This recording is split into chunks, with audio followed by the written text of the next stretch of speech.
So, kita nyo naman guys, ang dami na nating nalagay. Naglagay tayo dito ng T-range. Hanggang ngayon pa rin ba kakalat-kalat yung mga gamit ninyo? At naiinis kayo maghanap ng mga tools ninyo kapag magbabaklas or mag-aayos sa kayo ng motor? Well, ito yung toolbox na may re-recommend ko sa inyo mga paps, mga moms. At this one is 14 inches. Pinaganda sa toolbox na to guys, napaka-handy niya at the same time marami ka na ding mailalagay. So, dito sa pinakaunang compartment, pwede ka maglagay dito ng maliliit na bolts or screw.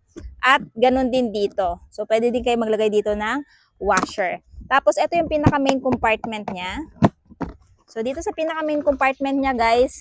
So, ito yung bubungad sa inyo. Pwede kayo maglagay dito ng pako. Ayan. Or depende sa inyo kung anong gusto nyong ilagay.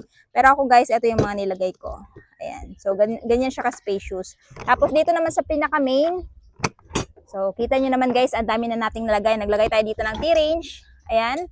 Tapos, martilyo. Naglagay din tayo dito ng cable tie at syempre yung iba pa nating mga tools sa pangbaklas kay Click.